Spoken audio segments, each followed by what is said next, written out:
Baik, Assalamualaikum warahmatullahi wabarakatuh. Apakah suara saya terdengar, teman-teman? Waalaikumsalam warahmatullahi wabarakatuh. Terdengar, Ibu. Saya penjelasan dulu ya tahap 7 dan tahap 2 dan 3, prinsip 2 dan 3 yaitu atau tahap 7 dan 8. Baru nanti dilanjutkan presentasi kelompok 2.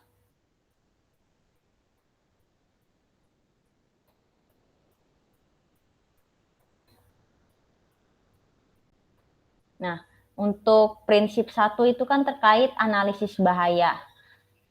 Dan teman-teman sudah mengerjakan form terkait prinsip 1, identifikasi bahaya dan analisis bahaya ya. Di mana nanti kita dapat data di apakah tahap atau proses tersebut kategorinya signifikan atau tidak signifikan. Nah, dari analisis bahaya yang kategorinya signifikan, nah di sini ya, teman-teman sudah melakukan identifikasi dan analisis bahaya dan kita akan memperoleh hasil akhir si tahapan atau proses ini sifatnya ini signifikan atau tidak. Nah, kalau tidak signifikan ini tidak kita lanjutkan ke prinsip 2 atau tahap 7 yaitu penentuan titik kendali kritis. Yang kita ambil adalah suatu tahapan atau proses yang memiliki bahaya yang signifikan, di mana jika proses tersebut dilewatkan, maka dapat menyebabkan bahaya kesehatan bagi konsumen. Misalkan pencampuran dan penambahan asam. Dalam konteks contoh dalam modul ini yaitu produknya berupa minuman sari buah pasteurisasi, sari buah, di mana di sini juga di hot filling dan di vakum, dan kemungkinan bakteri yang bakal tumbuh adalah botulinum.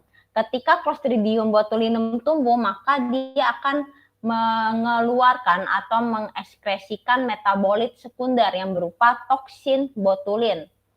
Nah, di sini botulinum dapat kita cegah dengan melakukan penambahan asam. Berarti di sini kita melakukan tahapan rancangan khusus ya, di mana kita menambahkan asam benzoat kah, asam sitrat, sehingga pH minuman ini tuh di bawah 4,5. Clostridium botulinum tidak dapat tumbuh pada pH yang di bawah 4,5 seperti itu. Nah, di sini di analisis bahaya ini menyatakan pencampuran dan penambahan asam. Salah satunya mikroorganismenya pertumbuhan C. botulinum. Kenapa si botulinum bisa tumbuh? Karena pH-nya itu nggak mencapai kurang dari 4,5. Nah, sehingga kita tindakan pencegahannya itu memastikan jumlah asam sesuai dengan formulasi. Ini peluangnya M karena terjadi 2 kali selama 3 bulan, dan ini tergantung dari pihak industri. Pada saat itu memang ditemukan peluangnya 2 kali dalam 3 bulan. Harusnya ini M-nya kecil ya, bagian peluang ini dinyatakan dengan huruf kecil bukan huruf kapital. Lalu bahayanya atau severity atau tingkat keakutan karena dia patogen, H. M ketemu H yaitu bahayanya signifikan. Karena penambahan asam ini memang kita sengaja rancang ya agar si botulinum tidak tumbuh. Lalu ketika kita identifikasi dan analisis bahayanya lagi, ada salah satu tahapan di pembuatan pasteurisasi minuman sari buah, yaitu tahap pasteurisasi, yaitu tahapan proses termal itu levelnya di bawah sterilisasi. Jenis bahaya bakteri patogen, ini semua bakteri patogen dan spora ya, baik itu dia berspora maupun tidak. Mikroorganismenya, ini bahaya mikroorganisme. Kalau bahaya kimia bisa berupa migrasi plastik ya, migrasi plastik karena menggunakan plastik cup, migrasi senyawa-senyawa plastik cup pada minuman. Bahaya fisiknya dapat berupa salah satunya klorin yang bisa tembus pada si plastik cup tersebut lalu dia ke minuman, atau fisik itu kimia masuknya yang klorin, kalau yang fisik mungkin bisa kita strip karena kemungkinan tidak ada. Lalu penyebab atau sumbernya itu karena suhu dan waktu pasteurisasi tidak tercapai. Yang berhubungan dengan proses termal ini ada kaitannya dengan suhu dan waktu. Maka tindakan pencegahannya seperti apa? Yaitu memastikan suhu air pada bak pasteurizer telah mencapai suhu yang telah kita tetapkan. Misalnya suhu 70 selama 30 menit pada prosesnya. Jadi di hold atau ditahan selama 30 menit, 70 derajat Celcius yang ditahan suhunya selama 30 menit. Nah, ini peluang kejadiannya ini adanya bakteri patogen M karena ditemukan 2 kali dalam 3 bulan. Karena dia bakteri patogen, maka tingkat keparahannya itu atau severity-nya itu high. Maka level signifikansinya signifikan. Lalu habis pasteurisasi, hal yang harus kita lakukan yaitu pendinginan. Pendinginan ini memang dirancang setelah pasteurisasi agar terjadinya cool shock. Jadi pas bakteri patogen yang punya spora mengalami kita kasih perlakuan panas 70 derajat Celcius sama 30 menit ini, dia pasti bakal membentuk spora. Si bakteri sel vegetatif patogen, teman-teman sudah belajar ya di mikrobiologi pangan, apa itu sel vegetatif, apa itu spora. Jadi ketika sel vegetatif ini kita beri perlakuan panas 70 derajat Celcius, maka dia akan mengeluarkan pelindungan. Dia akan mengeluarkan helmnya itu berupa spora, rumahnya itu berupa spora. Nah, spora ini kalau kita tidak memberikan pendinginan atau perlakuan dingin cepat, maka spora tersebut akan kembali berubah menjadi sel vegetatif dan ini tidak kita kehendaki.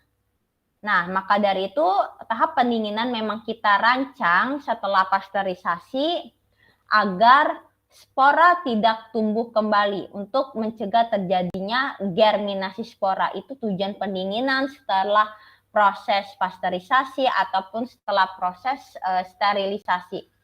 Nah, pada pendinginan bahayanya itu mikroorganisme.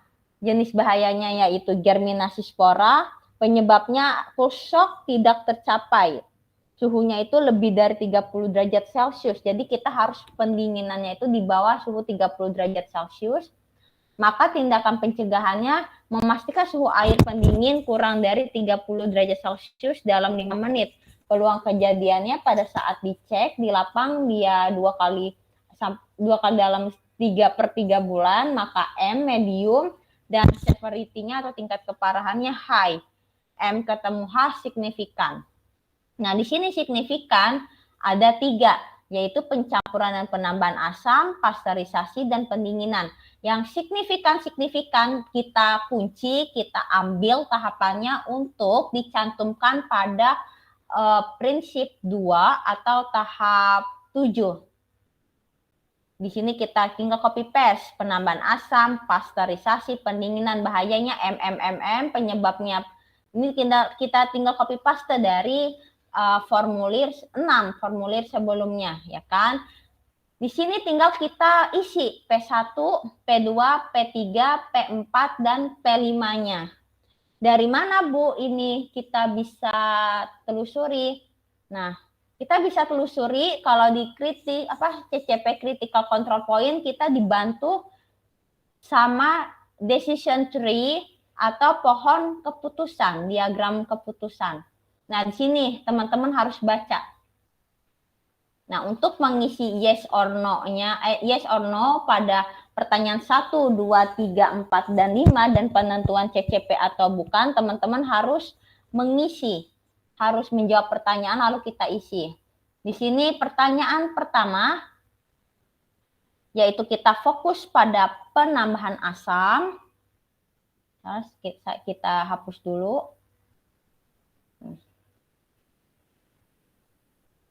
Pada penambahan asam, nah apakah pada tahapan penambahan asam ada tindakan pengendalian yang bersifat mencegah? Jawabannya adalah ya.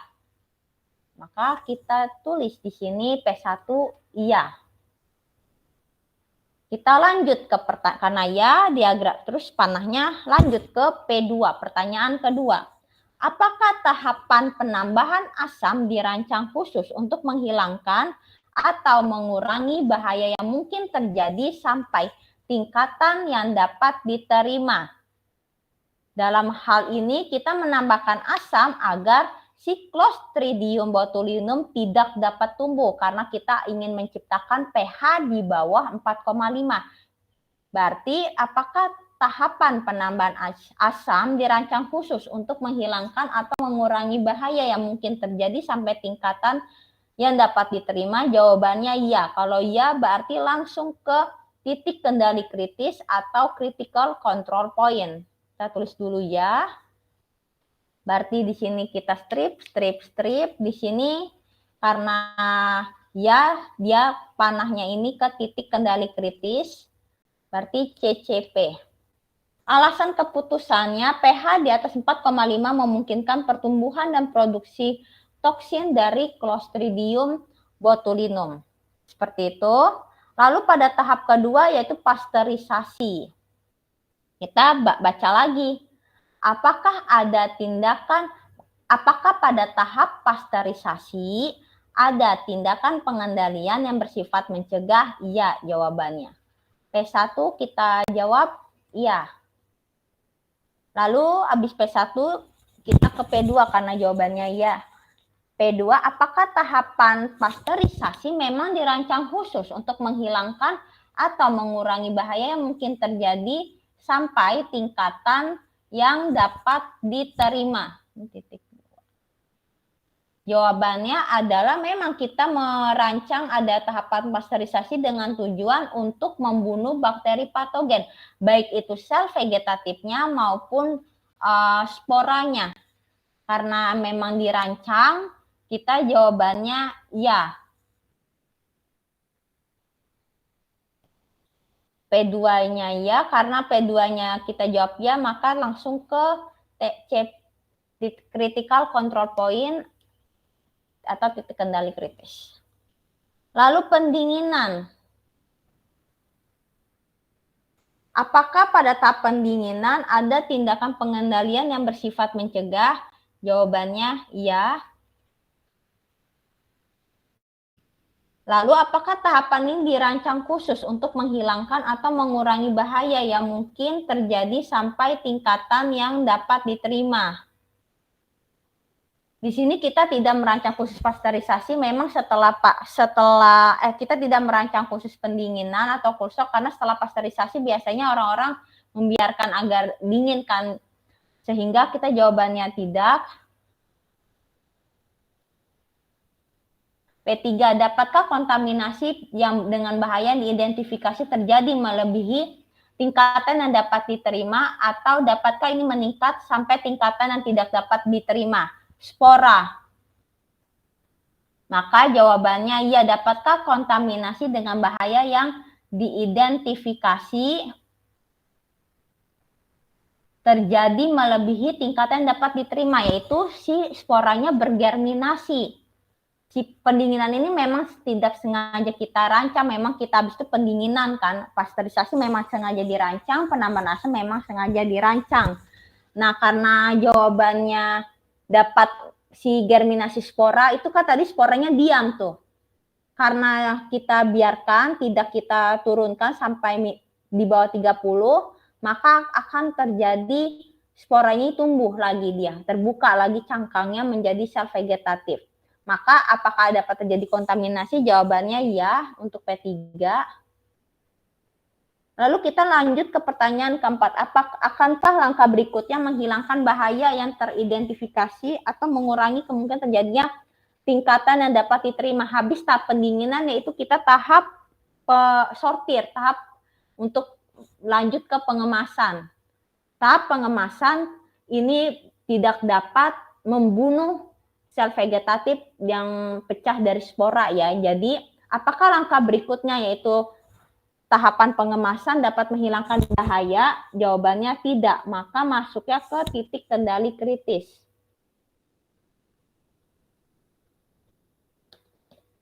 Nah, di sini ya alasan keputusannya untuk melakukan cool shock agar tidak terjadi germinasi spora. Seperti itu. Kalau yang Pasteur, alasan keputusannya tahap pasteurisasi digunakan untuk membunuh bakteri patogen pada produk. Nah, ini untuk tim 1, 2, dan 3, saya minta untuk menambahkan, ini ya sambil nyicil, untuk menambahkan formulir 7 atau prinsip 2 pada dokumen HACCP-nya, pada dokumen 2 HACCP yang telah teman-teman buat. Nanti akan saya tambahkan waktu pengumpulannya. Lalu kita lanjut ke penentuan batas kritis. Yang tadi kan karena CCP semua nih, tiga-tiganya, maka kita langsung aja ke tahap batas kritis. Nah, batas kritis itu apa? Nah, batas kritis itu adalah misal pada suhu Pasteur, kalau pasteurisasi, proses termal, berarti yang harus kita perhatikan itu kan suhu dan waktu. Suhu batasnya itu berapa Pasteur? Misalnya suhu batasnya 70 derajat. Atau kita tulis aja 75 derajat. Terus dalam selang waktu 75 derajat ini kita tekan atau kita tahan selama berapa menit. Ini tuh batas kritis tuh nilai minimum yang dapat diterima agar atau untuk mencegah terjadinya bahaya yang disebabkan oleh mikroorganisme kimia ataupun fisik.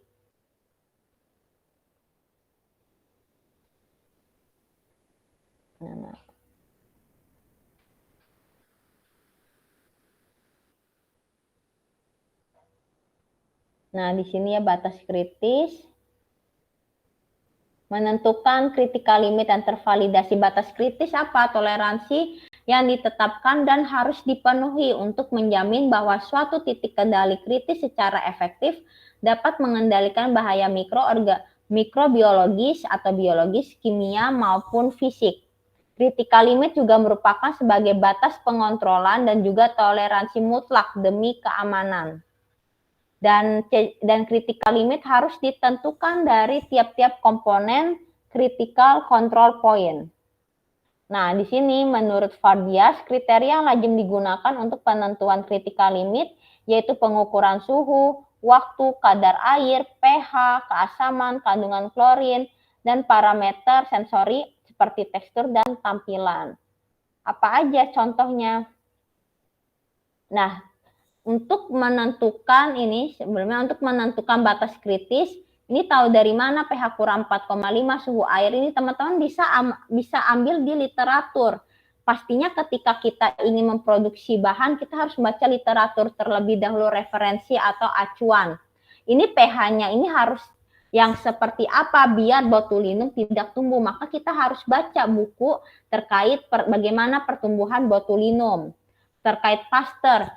Untuk suhu dan waktu yang cocok untuk membunuh bakteri patogen itu berapa, pada suhu berapa, dan ditekan pada atau di hold pada selama berapa menit.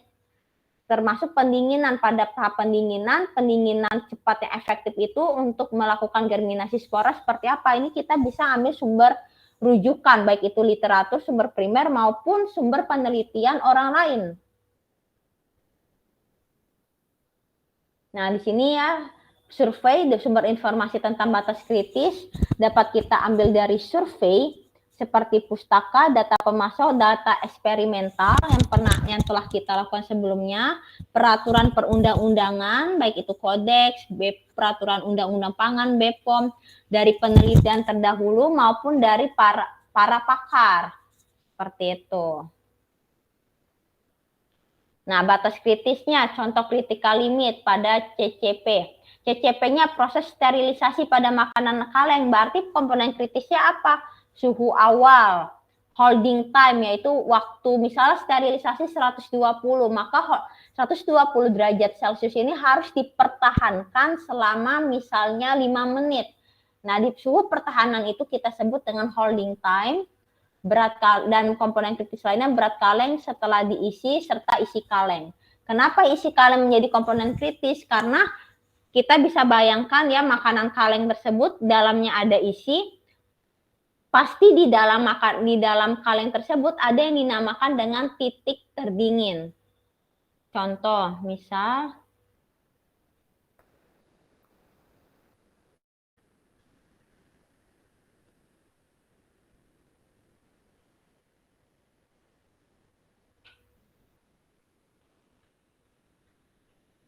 ini kaleng,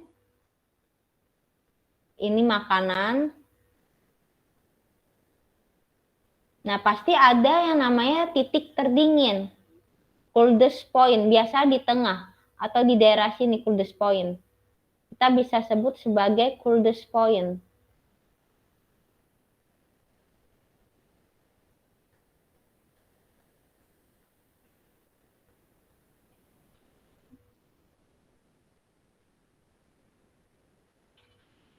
Coldest point ini titik terdingin. Jadi di sini kita masukkan panas kan dari suhu retort atau sterilisasi, panas kita alirkan melalui medium air.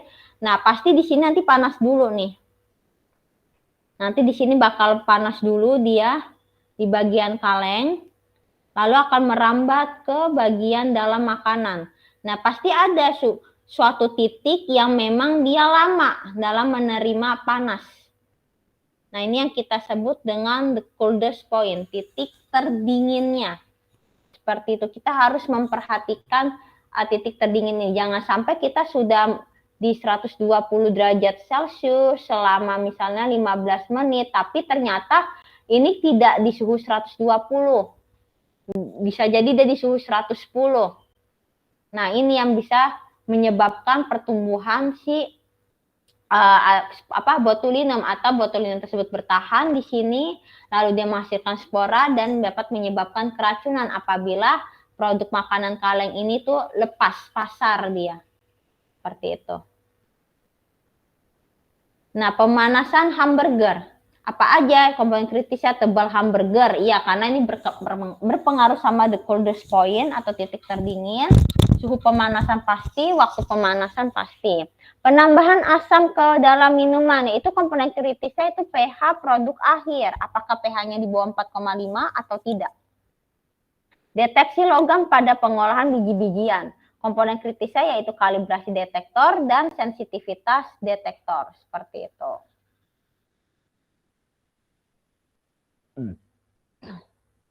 Lalu kita kembali lagi. Di sini penentuan batas kritis. Prinsip 1, kita tulis lagi tetap. Prinsip 1 ini ingat ya, analisis bahaya. Prinsip 2, apakah dia CCP atau tidak. Prinsip 3-nya yaitu penentuan batas kritis. Kita tulis saja penambahan asam pas terpendinginan, bahayanya apa. Ini tinggal copy paste dari sebelumnya, tindakan pengendaliannya gimana. Memastikan jumlah asam yang diterima sesuai dengan formulasi serta melakukan pengecekan pH. Pengendalian Pasteur memastikan suhu air di bak 70 derajat Celcius dan dipertahankan selama 30 menit. Kalau untuk tahap pendinginan, memastikan suhu air pendingin maksimal 30, berarti harus di bawah 30 selama 5 menit. Dan ini kategorinya CCP semua. Lalu batas kritis untuk penambahan asam, yaitu pH-nya di bawah 4,5. Kalau Pasteur suhunya 70 selama 30 menit. Kalau untuk tahap pendinginan, suhu air pendinginnya ini kalau bisa kita jadikan misalnya 25 derajat Celcius dalam waktu 10 menit, seperti itu. Sampai sini ada yang ingin ditanyakan? Nanti minggu depan saya akan borong ya ke prinsip 3 sampai 7. Pemantauan, tindakan koreksi, verifikasi, dan dokumentasi. Tetap di sini yang kita pindahkan ada 3 item ini. Penambahan asam, pasteurisasi, dan pendinginan. Prinsip 1-nya kita tulis lagi. 2-nya kita tulis lagi, batas kritisnya kita tulis lagi. Nanti yang akan kita isi apa, di mana, bagaimana, kapan, dan siapa yang pemantauannya, seperti itu.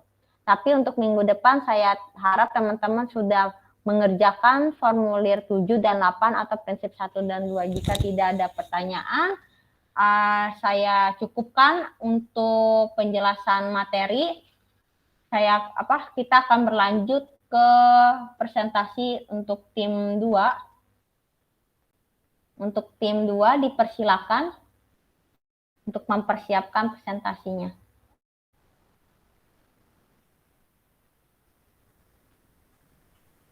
Tetap ya di tim 2 ini nggak boleh hanya satu orang yang aktif, tapi ya kalau bisa semuanya karena akan saya input juga ya dalam penilaian teman-teman.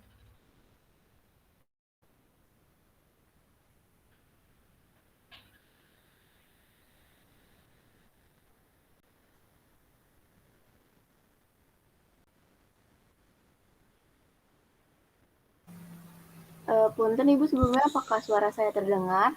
Terdengar jelas. Mungkin langsung aja ya. Assalamualaikum warahmatullahi wabarakatuh. Waalaikumsalam warahmatullahi wabarakatuh. Saya selaku dari Ketua Kelompok 2 izin mempresentasikan untuk HACCP dari kelompok kami, yaitu dari PT Migoa Sejahtera. Untuk anggotanya sendiri ada saya sendiri dengan MPM 005, kemudian ada Nani, Wanda, Afifah, Anggraini, Christine, Lawrence, Winda Nur Anggraini, Salma Lutfianti, dan Aulia Nur Rahma.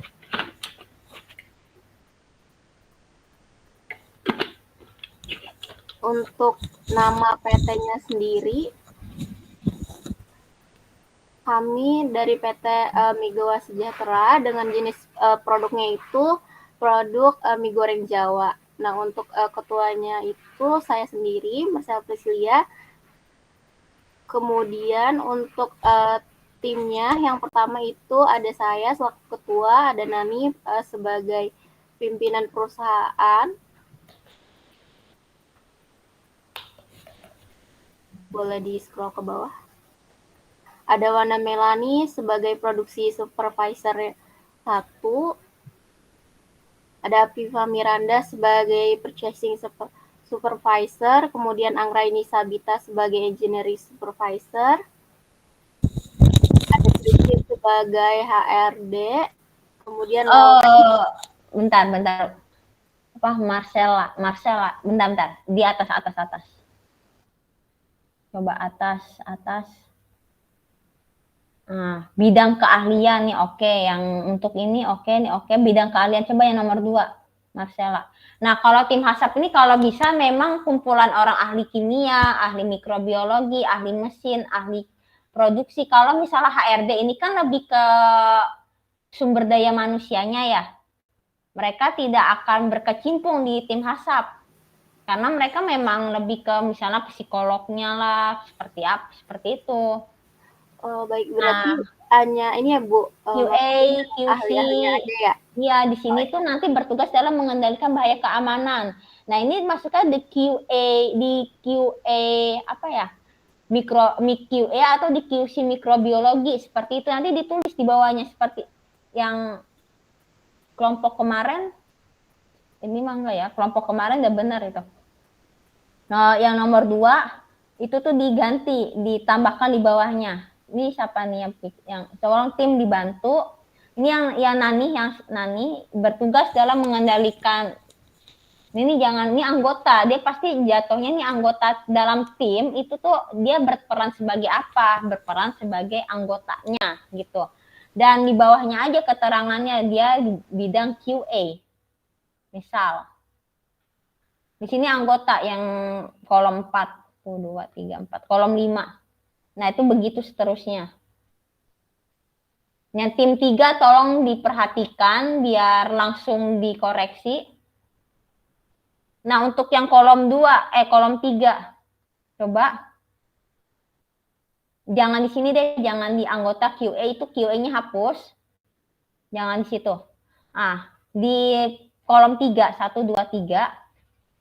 Tepat di bawah aman dikonsumsi yang ini, yang di 3. Bertugas dalam mengendalikan bahaya keamanan pangan. Nah, di situ tulis QA gitu. Atau QC mikrobiologi bebas. Dalam kurung QA. Nah, QA di sini tuh bisa 2, bisa 3 orang. QC mikrobiologi bisa 2, QC fisik atau kimia bisa 2, seperti itu. Coba Nah, coba di tim diubah dulu. Nah, membuat perencanaan dan permintaan semua apa nih? Coba ya, kebutuhan untuk proses produksi berarti dia apa? Di bagian apa? Misalnya di sini langsung aja dia di divisi produksi kah? Coba dia lihat lagi modulnya. Memang dia di engineering di bagian mie goreng Jawa, misalnya di bagian apa? Misalnya kontrol suhu. Kalau kontrol suhu kan QC fisik seperti itu. Coba lanjut lagi, Marcella, sambil teman-teman yang ubah.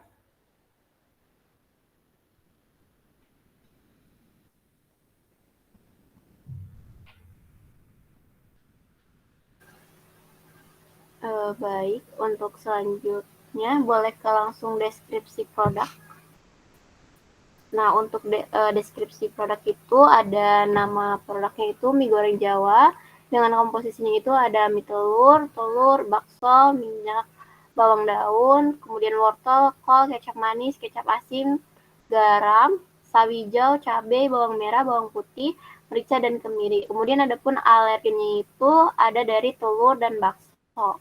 Kemudian untuk karakteristik produk yang penting itu kadar airnya maksimal 35% karena untuk produknya sendiri itu kami mie-nya agak sedikit seperti mie goreng, jadi kadar airnya itu nggak banyak gitu. Kemudian untuk metode pengolahan itu direbus dan ditumis. Untuk metode pengawetannya itu dipanaskan menggunakan suhu 100 derajat Celcius untuk menghilangkan si bakteri-bakteri patogennya yang bisa menyebabkan pembusukan. Kemudian untuk pengemasan itu lunchbox ukuran 14 kali 12 cm. Kemudian untuk transportasinya sendiri menggunakan plastik HDPE bening. Untuk penyimpanannya itu di suhu ruang dan umur simpannya itu hanya 1 hari atau 24 jam dalam suhu ruang. Kemudian untuk distribusinya itu distribusi langsung oleh tim marketing menggunakan motor, tidak ada pelabelan khusus. Kemudian pengawasan khususnya itu dari paparan sinar matahari langsung. Dan untuk produk ini akan dijual di kampus Unsika di Karawang. Nah, untuk tunjuk penggunaannya itu dikonsumsi langsung atau ready to eat. Kalau kemasan sekunder apa tadi? Coba Marcella, kadar air maksimal. Ini berarti mie-nya doang. Coba di atas Marcella. Oh, mie telur, bakso. Oh, oke, kol. Coba lagi. Oke. Alergennya di bakso alergennya di mana? Telur, oke. Di itu di mie-nya tuh kan mie kan tepung gluten. Kalau bakso di mananya? Di tepungnya ya, baksonya mengandung Iya, tepung. Bu. Bakso kan ada tepungnya. Tepung. Itu mie tambahin kan ada mie ya?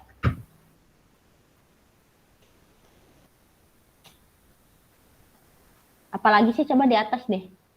Coba di atas. Saya lihat komposisinya lagi. Oke. Di kecap manis tuh ada kedelai. Mie telur, bakso, minyak enggak, dan bawang enggak, wortel enggak, kol, kecap manis. Kan ada kedelainya, kecap asin pakai kedelai enggak dia? Enggak, apa pakai ikan? Garam, enggak, sawi hijau, cabai, bawang merah, enggak. Coba kecap asin, coba dicek lagi kecap asinnya tuh kan komposisinya apa aja dia? Fermentasi dari kedelai dan gandum sih, Bu, di sini. Oh, berarti ada kedelainya ya, bukan? Kalau ada ikan atau kedelai kan dia tetap alergen. Berarti kecap manis, kecap asin. Tambahkan. Terus kadar air maksimal 35% direbus. Metode pengolahannya dipanaskan menggunakan oke, lanjut. Metode nomor 6, mengemas primer lunchbox. Oh, HDPE bening. Oke deh. Oke. Lanjut. Selanjutnya akan dijelaskan oleh Nani.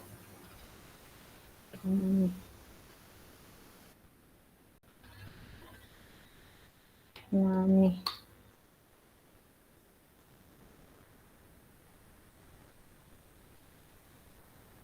Baik, untuk yang selanjutnya itu ada komposisi produk, di mana ada bahan baku porsi, ada telur, bakso, minyak, daun bawang, wortel, kol, kecap manis, kecap asin, garam, sawi hijau.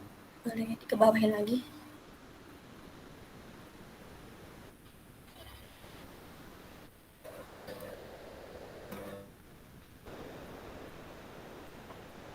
Kemudian ada cabai, bawang merah, bawang putih, merica, dan kementerian. Lalu untuk bahan pengemasnya itu ada lunchbox bahan brown craft ukuran 14 cm x 12 cm dan juga ada plastik LDPE. Itu Sebentar, ini direkam kan? cm.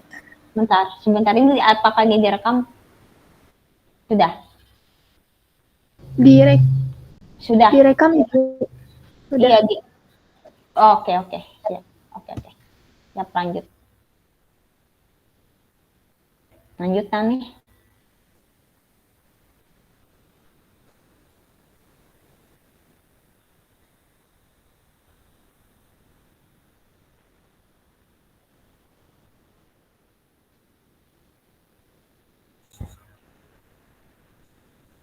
Halo, Nani.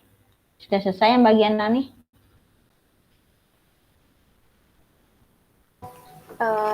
Sudah Ibu, punten selanjutnya ke penggunaan lalu untuk formulir 3 itu penggunaan produk.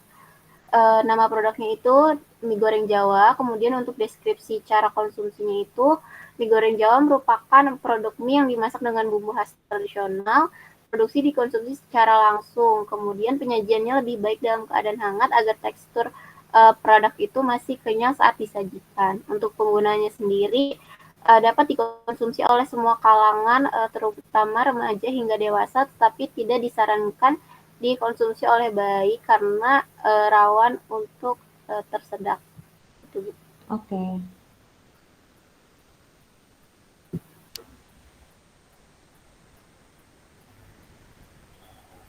Kemudian ini untuk diagram alirnya. Ini yang pertama. Mungkin boleh di next ke diagram alir dulu.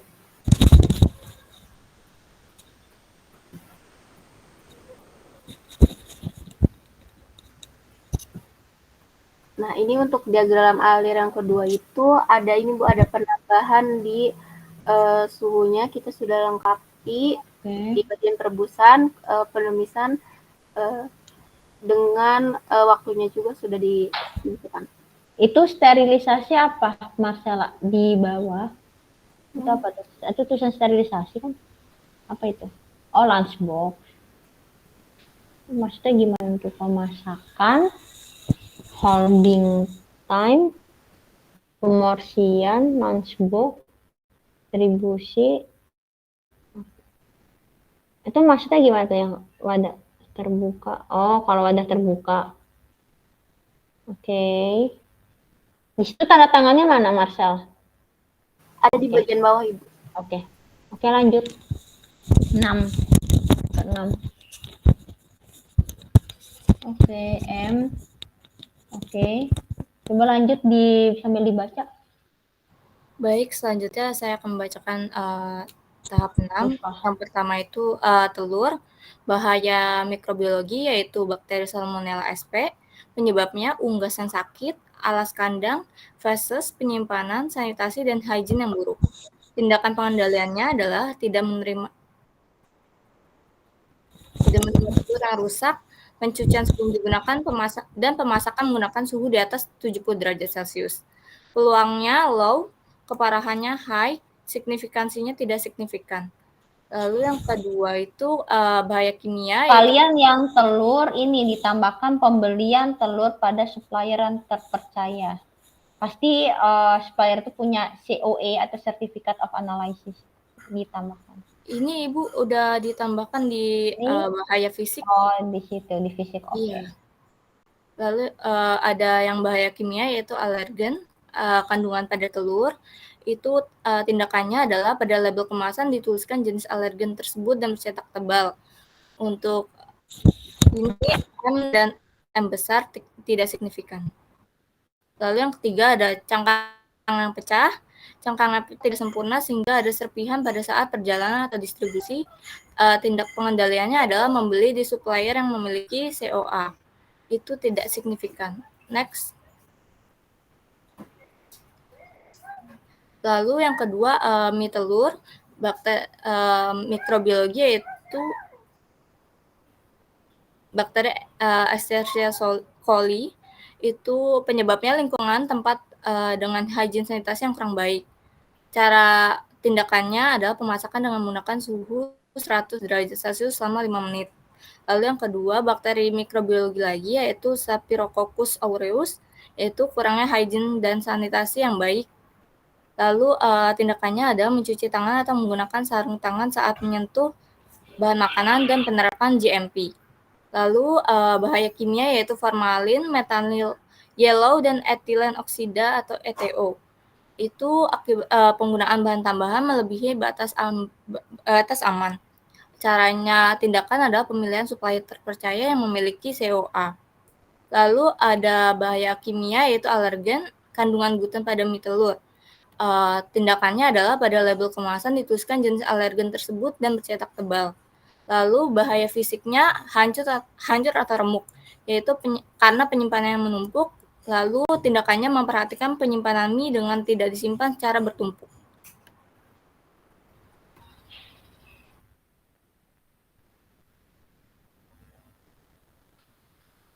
Lanjut ya.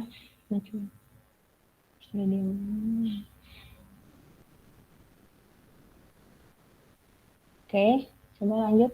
Sudah.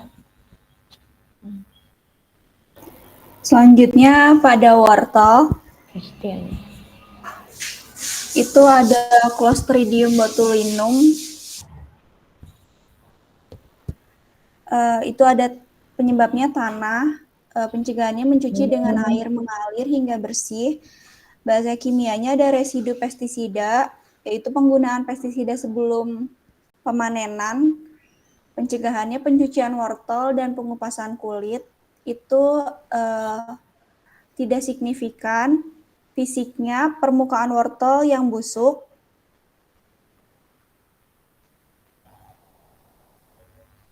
Lanjut, penyimpanan dan pendistribusian. Pencegahannya pembuangan wortel yang permukaannya sudah busuk. Low height yang tidak signifikan. Selanjutnya, fisiknya tanah, yaitu pencegahannya pencucian dan pemilihan supplier. Bahayanya tidak signifikan. Selanjutnya ada bakso. Bahaya bakteri coliform, yaitu pengendalian suhu yang kurang konsisten, kontaminasi bahan dan pencucian alat yang kurang bersih. Pencegahannya pasteurisasi atau merebus kembali bakso dengan suhu 100 derajat Celcius. Itu tidak signifikan. Bahaya kimianya formalin dan cemaran logam berat, yaitu penggunaan bahan terlarang dengan proses produksi. Pencegahannya membeli ke supplier terpercaya. Bahayanya tidak signifikan. Selanjutnya bahaya fisik dari bakso yaitu busuk dan berbau, yaitu penyimpanan yang tidak tepat. Pencegahannya penyimpanan di suhu minus 100 derajat di lemari es, 10 derajat di lemari es. Jika sudah terlanjur busuk dan berbau dapat langsung dibuang. Bahayanya tidak signifikan.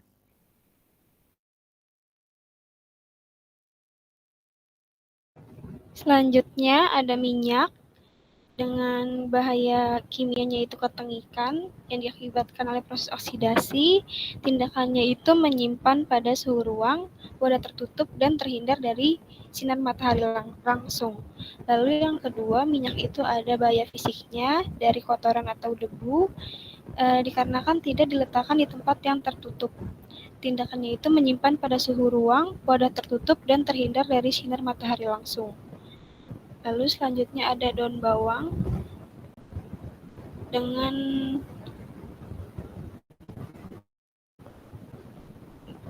bakteri adanya Yerwinia catapora yang diakibatkan oleh lingkungan yang kurang sesuai.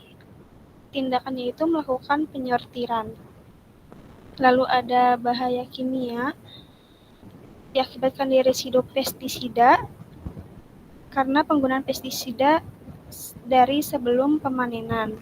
Tindakannya itu pencucian daun bawang dengan menggunakan air mengalir. Selanjutnya ada bahaya fisik dari tanah akibat pencucian yang tidak bersih.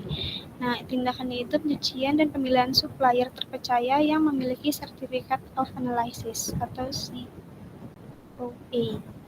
Selanjutnya ada call, itu mikrobiologinya ada Clostridium botulinum yang berasal dari tanah. Tindakannya itu pencucian dan pemasakan. Lalu ada kimia dari residu pestisida akibat dari penggunaan pestisida sebelum pemanenan. Tindakannya itu pencucian kol dengan menggunakan air mengalir. Lalu ada bahaya fisiknya itu permukaan yang busuk diakibatkan penyimpanan dan pendistribusian. Tindakannya itu pembuangan bagian dari kol yang permukaannya sudah busuk. Lalu ada fisik tanah yang berasal dari tanah. Tindakannya itu pencucian dan pemilihan supplier yang memiliki Certificate of Analysis.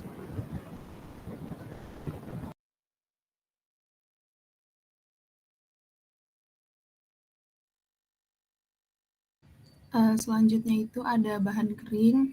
Bahan kering di sini ada gula, garam, merica, kemiri, dan lada. Untuk bahaya mikrobiologinya itu S. aureus yang disebabkan oleh tangan penjamah yang kotor. Untuk tindakan pengendalian atau pencegahannya itu mencuci tangan atau menggunakan sarung tangan saat menyentuh bahan makanan dan penerapan GMP.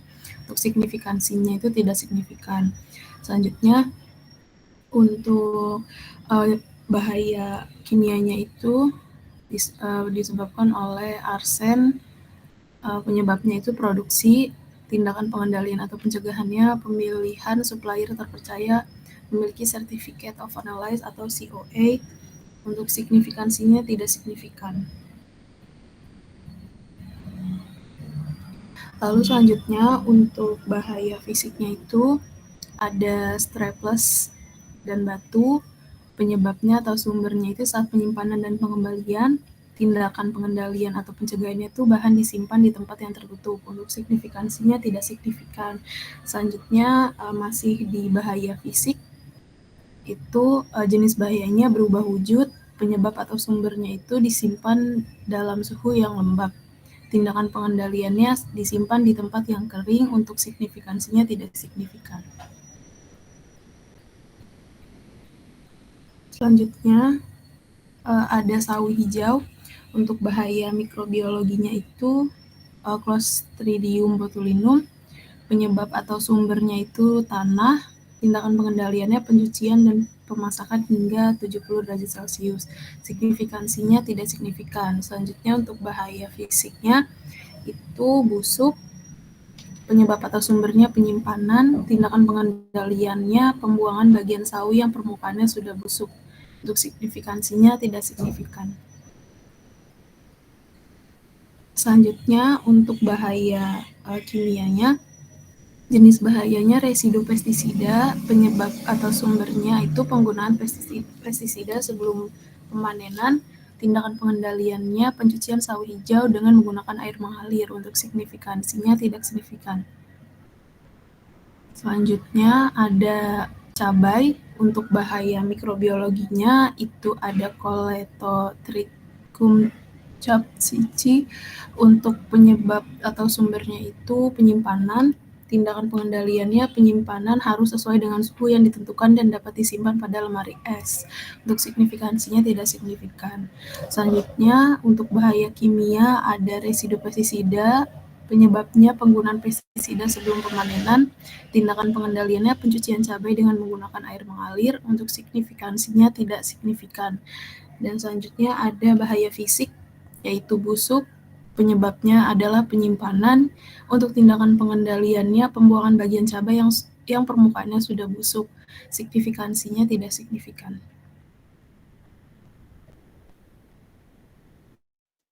Selanjutnya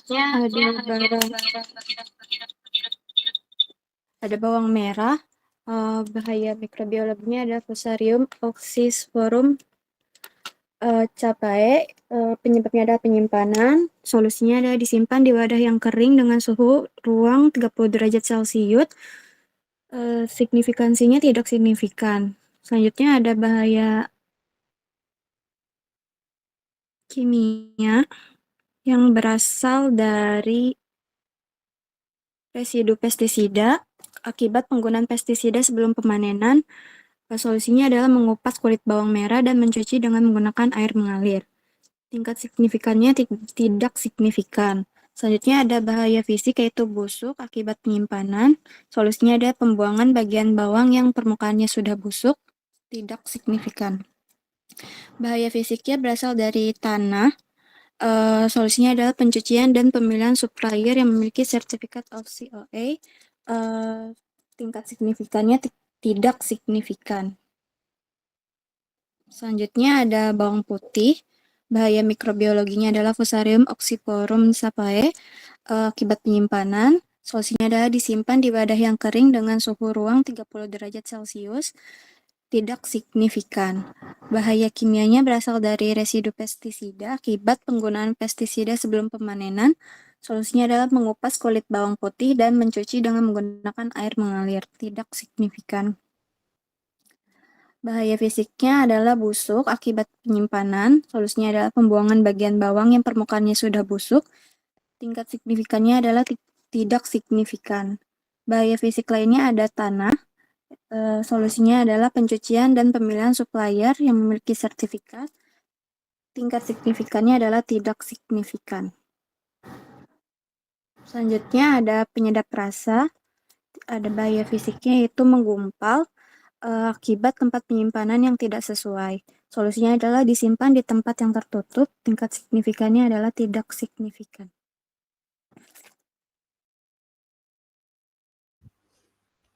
Baik, selanjutnya ada proses penyimpanan sementara. Bahayanya fisik, jenis bahayanya itu debu atau kotoran pada alat, rambut. Kemudian penyebabnya itu debu dari tempat penyimpanan dan alat yang kotor. Tindakannya itu alat bersih dan kering tanpa kotoran penjama makanan menggunakan APD lengkap tanpa perhiasan dan riasan. Kemudian peluangnya itu low dan keparahannya high. Signifikansinya tidak signifikan. Kemudian ada bahaya kimia, jenisnya itu kotoran logam dari perhiasan. Sumbernya dari penjama makanan dan tindakannya itu sama dengan bahaya fisik dan peluangnya itu low, keparahannya high dan tidak signifikan. Selanjutnya itu ada pemasakan dengan bahaya. Coba saya mau lihat dulu tahapannya habis pemasakan apa lagi? Habis pemasakan, oke.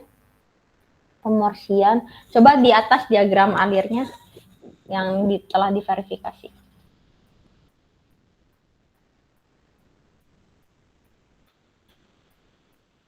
Oke, saya mau ini ya, nanti coba teman-teman cek lagi. Coba di yang diagram alis saya mau lihat untuk penerimaan kecap manis dan asin tadi udah masuk.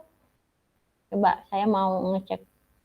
Sudah masuk di dalam daftar analisis bahaya.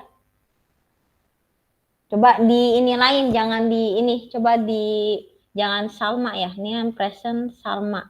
Coba teman-teman yang lain bantu jawab iya atau belum aja. Sudah atau belum gitu ya.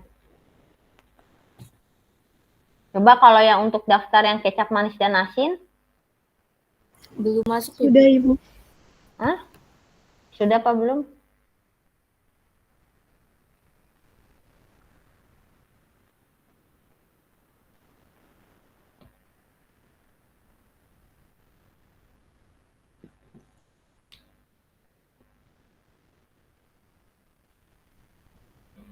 Coba untuk penerima belum. Belum, Ibu. Belum. Oke, nanti dimasukkan ya kecap manis dan asin karena dia alergen. Kalau untuk yang kering, mie kering udah? Sudah, Ibu. Minyak goreng? Udah ada. Gula, garam, merica, penyedap rasa? Ada, Bu. bawang putih, bawang merah, Ada. telur ayam, Ada. wortel, Ada Ibu wortel. daun bawang kol sawi hijau, cabe. Ada, Bu. Ada, Bu. Oke. Bakso ada. Perebusan mie kering. Perebusan untuk mie kering.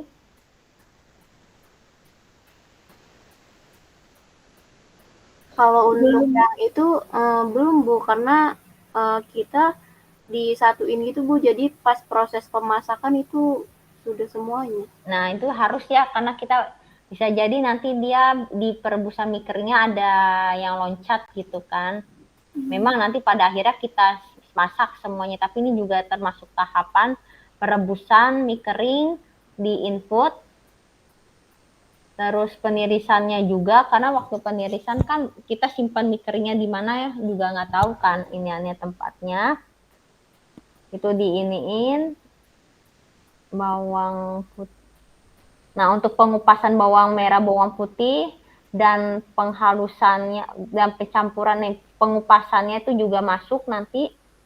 Terus di pemotongan perebusan wortel juga, pemotongan daun bawang juga, perebusannya bakso juga. Ini banyak ini berarti di analisis bahayanya.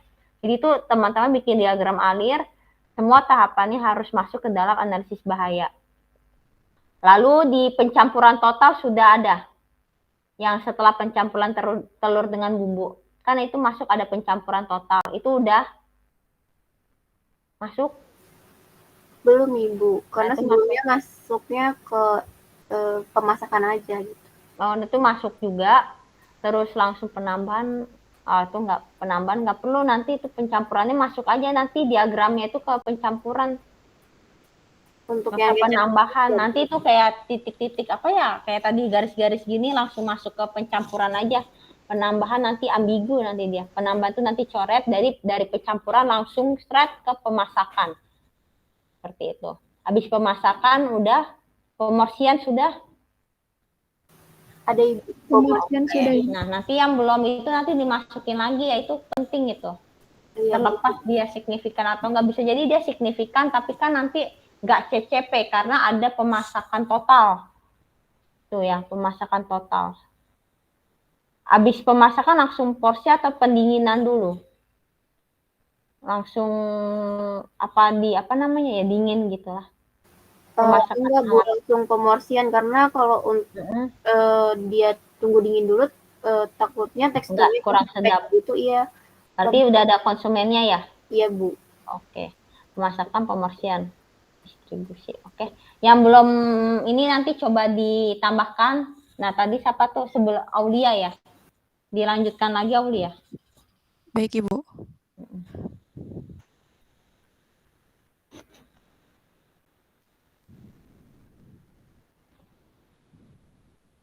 Tadi sebelum Aulia si Winda bukan? Salma, Bu. Salma. Oke. Maaf, Salma pemasakan. Oke. Siap. Dah, lanjut Aulia. Sebelumnya Salma. Oke, lanjut. Selanjutnya itu ada pemasakan dengan bahayanya, yaitu fisik, jenisnya kotoran dari alat masak atau rambut, sumbernya itu dari debu dari tempat penyimpanan alat masak, tindakannya itu alat dibersihkan dengan menggunakan kain lap sebelum digunakan, kemudian untuk peluangnya itu low dan keparahannya itu high, dan signifikansinya tidak signifikan. Kemudian ada bahaya mikrobiologi dengan S. aureus, dan jenis bahayanya itu tangan pekerja. Tindakannya itu mencuci dan menggunakan sarung tangan saat memegang bahan makanan. Untuk peluangnya itu low dan keparahannya high, tidak signifikan. Selanjutnya ada bahaya mikrobiologi dengan E. coli patogenik. Jenis bahayanya itu high survival of pathogenic bacteria karena bahan-bahan yang kurang matang. Dan tindakannya itu pengontrolan suhu kalibrasi termometer dan penggunaan suhu penggorengan 100 derajat Celcius selama beberapa menit. Untuk peluangnya itu ada low dan keparahannya high, signifikan. Selanjutnya. Untuk bahaya kimia, jenis bahayanya itu karat dari alat masak yang berbahan logam. Sumbernya itu karat atau lapisan dari alat masak yang mengelupas, tindakannya itu mengganti dengan alat makan yang baru. Untuk peluangnya itu low, keparahannya high, dan signifikansinya tidak signifikan.